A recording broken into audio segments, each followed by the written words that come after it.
Magelang hari ini.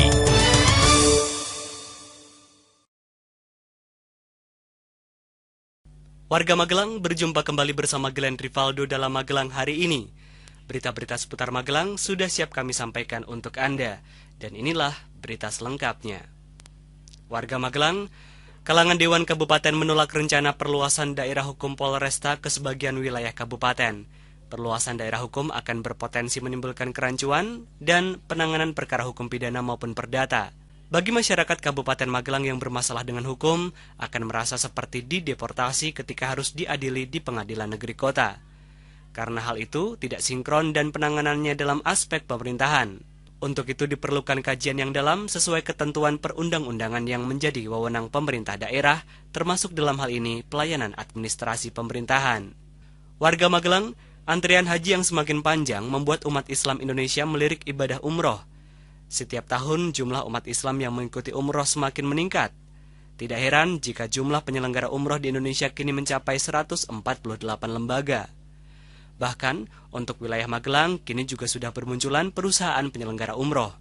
Perwakilan Arminareka Perdana Magelang mengungkapkan bahwa untuk Kabupaten Magelang antrian haji mencapai 11 tahun. Artinya, jika seorang jamaah mendaftar sekarang, maka ia baru bisa berhaji ke Tanah Suci tahun 2023 mendatang. Warga Magelang Dubes India meresmikan patung perunggu Rabindranath Tagore di Kompleks Taman Wisata Candi Borobudur. Tagore merupakan filsuf dan sastrawan besar asal India. Pada tahun 1927, Tagore pernah berkunjung ke Candi Borobudur. Hal ini menimbulkan kecintaan besar Tagore kepada tanah Jawa. Tagore sangat mengagumi keagungan Borobudur.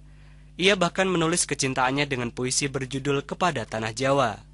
Patung tersebut juga menjadi simbol kemitraan antara Indonesia dan India.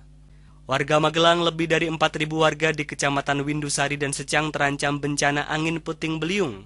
Sebab, secara umum kondisi geografis bergunung-gunung dan berbukit-bukit sehingga menjadikan daerah ini rawan angin puting beliung.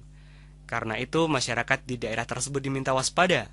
Untuk itu, pihak Badan Penanggulangan Bencana Daerah melakukan sosialisasi kepada masyarakat dengan melibatkan pemerintah desa dan kecamatan. Beralih ke berita kecelakaan, 1 orang tewas dan 1 lainnya luka dalam kecelakaan yang terjadi di Jalan Ayani depan RSC Magelang kemarin.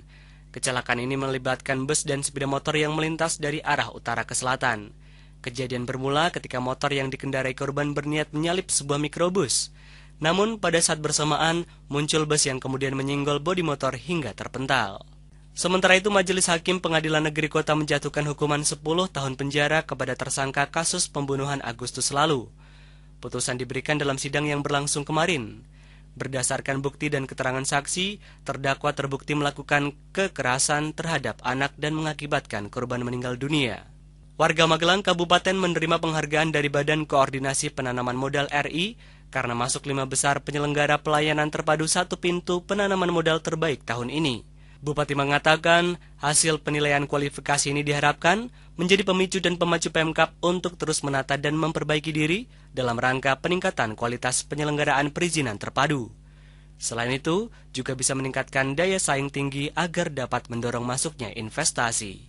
Warga Magelang sebanyak 60 anak yatim piatu dan keluarga kurang mampu mengikuti prosesi pengusapan dan penyantunan di Ponpes Darussalam Ngeluar. Kepala anak-anak tersebut diusap oleh ribuan warga dari 3 desa. Setelah mengusap kepala mereka, warga juga memberikan santunan. Kegiatan tersebut merupakan kegiatan rutin memperingati tanggal 10 Muharram dan sudah berlangsung selama 8 tahun terakhir. Warga Magelang, beberapa guru sertifikasi melayangkan surat kepada Dinas Pendidikan Kota terkait keterlambatan pencairan tunjangan profesi guru. Mereka menilai pencairan tidak dilakukan secara adil. Sebab, selama ini tidak ada kejelasan dari Disdik terkait dana yang masih belum terbayarkan tersebut. Untuk itu, mereka berharap agar Disdik bisa lebih memperhatikan keluhan mereka. Berita terakhir untuk hari ini. Puluhan guru turut memeriahkan ulang tahun PGRI ke-67 dengan serangkaian kegiatan. Salah satunya acara parade band guru sekota yang diselenggarakan di halaman Dinas Pendidikan Kota kemarin. Acara ini diikuti puluhan guru SD hingga SMA di kota. Kegiatan bertujuan agar guru mampu mengembangkan diri dan menunjukkan profesionalitasnya sebagai seorang pahlawan tanpa tanda jasa. Warga Magelang, demikian tadi berita-berita seputar Magelang yang sudah kami sampaikan untuk Anda. Terima kasih dan sampai jumpa. Magelang hari ini.